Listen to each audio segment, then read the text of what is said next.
Hey everyone, my name's Dom, welcome back to the channel. Today it's book review time. We're going to be talking about The Ember Blade by Chris Wooding.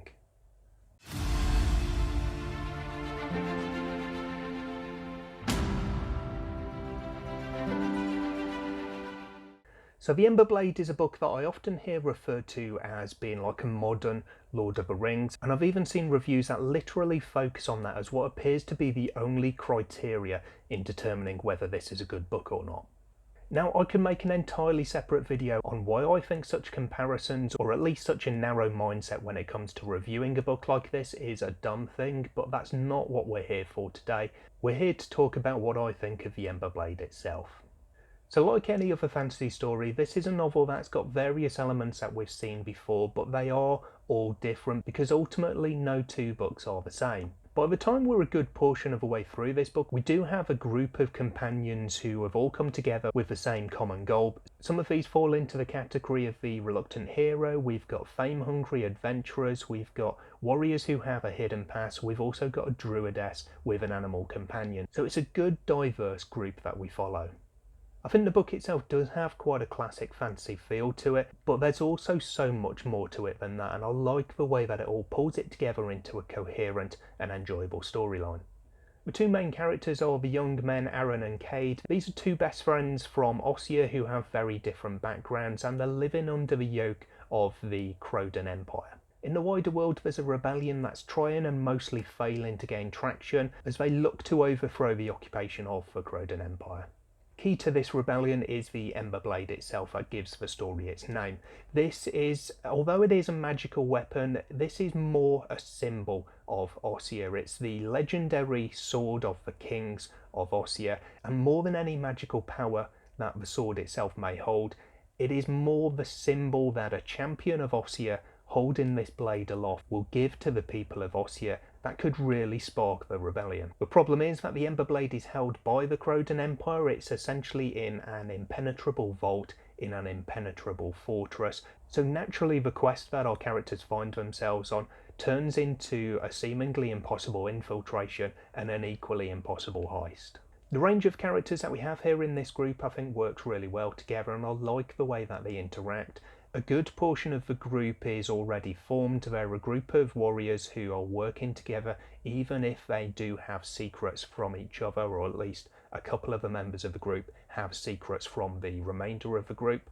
This group is then added to as the story progresses, and one of the minor criticisms I guess that I do have is the kind of coincidental set of skills that each new member adds to this group. So they are seemingly random additions to the group, but they each have various skills that will come to play an important part in the later stages of the story.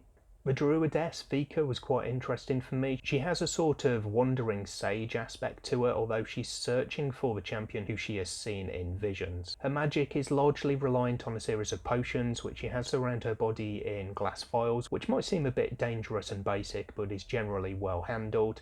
The potions themselves I think are quite interesting, and I like the way that it creates an easy way for not only her to have magic as a character in her own right, but also to help the group itself, because you get things like little potions that the others can drink to increase their stamina or to provide night vision, for instance. Another character I quite like is Grub, who's a bit of an oddball character, but is actually one of the kind of light points. He has quite a bit of humour for me as the story progresses. I like his mannerisms, I like the way that he interacts with the group, and how he's always kind of muttering to himself and looking for acknowledgement for every little thing that he does to help the group. He's got a really kind of simple outlook on life. He's essentially someone who's looking to have his name in songs, but he's not your typical kind of fame and fortune hunter. There's a lot more to him than that. This character, probably more than any of the others, is one reason that I really appreciated listening to this story on audiobook, because I think the narrator did a really good job at bringing this character to life. Overall, I think the voices were really well done, and it was really easy to distinguish between different characters when they were speaking. In terms of world building, I thought that was generally well done here. Being a quest storyline as kind of the main premise, we do get to see quite a bit of the actual physical geography of this world, as you would expect. The magic is largely limited to these potions that Vika has, although there are various magical kind of creatures and talk of magic, things like the Ember Blade, which is a magical blade in itself. So there is plenty of magic within this world, even if we don't directly see that great an amount of it ourselves. So with that included, I think there are some aspects that could be definitely built on a bit more, but ultimately this is the first book in a trilogy, so there's plenty of time for that in future installments. I did find that the three Dread Knights who the main group kind of face off against at various points were a little bit disappointing. They're supposed to be these great kind of evil, almost demon type, I guess, constructs rather than creatures. And I don't know whether it was because I was listening to this on audiobook as opposed to reading it, but I didn't quite have that kind of feeling of hopelessness whenever we were facing off against these creatures. So that didn't work quite as well for me as I would have liked it to. I felt that they seemed a little bit underused, which is a little bit odd because they actually do come up a reasonable number of times. So this is another one of those things that perhaps we'll see a bit more about and we'll learn more about them in future installments as well. The Croden Empire itself is another one of those things that I would like to see more of. So we do see individual characters, and some of those are essentially nemesis to some of our main characters, but overall I don't feel that the Croden Empire just has that right level of menace that it needs to have for this story. So that's again something that I'm hoping will be built on in the second and third book in the series. Now in terms of the story, I do quite like a quest storyline, I do quite like a heist, so there's a lot for me to enjoy here, and overall I thought it was quite well done and quite well pulled together. The heist element is maybe not as big an aspect of the storyline as I was maybe led to believe, but that's fine, and the rest of the storyline builds up to that by giving you introduction to the characters, to the world, the setting, and other elements of the actual story itself before going into the heist. So it's not a case of starting out with a heist and spending a large portion of the book doing the usual kind of recruiting and preparing and planning to pull off the heist at the end of the story. That's not what we've got here, and I quite appreciated that, and I quite liked the way that it was then integrated into the story when we kind of learn that there's going to be a heist involved. So overall it was a very enjoyable read for me. I really liked the story, I really liked the way that everything pulled together, the characters generally worked quite well for me.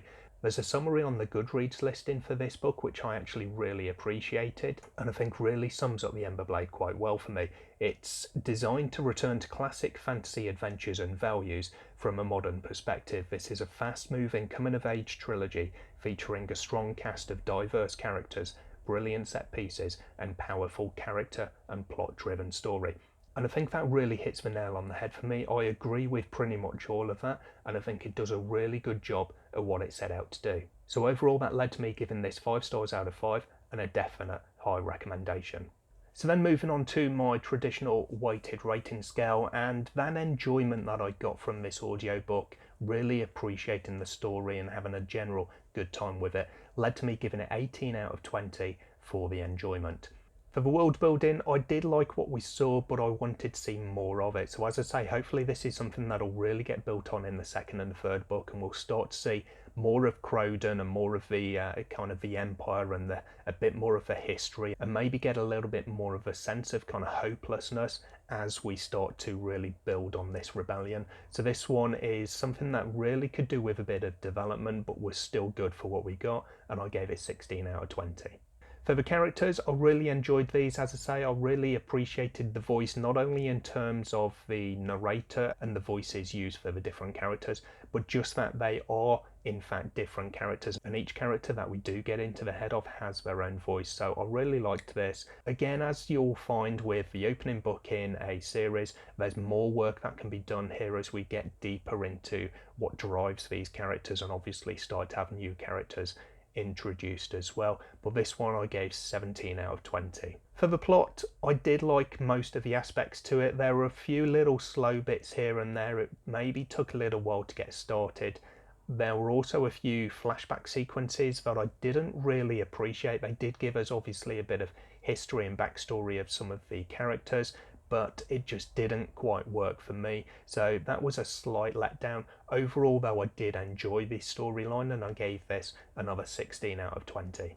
The writing style I really appreciated. I got on with it absolutely fine. There were no real issues for me. It's a nice, easy to read, or in my case easy to listen to writing style. I gave this 8 out of 10.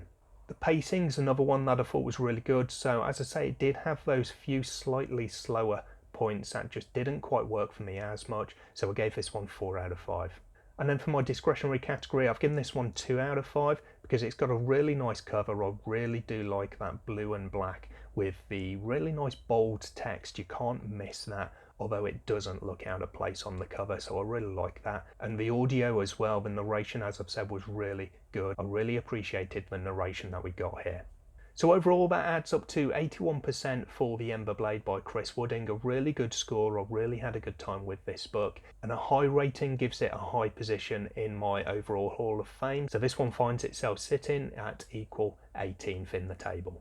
So there we have the Ember Blade by Chris Wooding. This is book 1 in the Darkwater Legacy. Book 2 has now got a release date. It's been a couple of years since this was released, and the second book in the series is going to be at some point in 2023, I think it was. So I do look forward to that one. It is quite a chunky book, but I do like that. So I'm wondering if book 2 is going to be about the same sort of size, and that'll give me something nice to get my teeth into. As usual, let me know in the comments down below if you've read this or if you'd like to read it. What are your thoughts? What are your expectations? Do the usual liking and subscribing stuff. Check out all the social media and support the channel links in the description box below. I'll hopefully see you next time, but until then, as always, take care of yourselves, read some good books.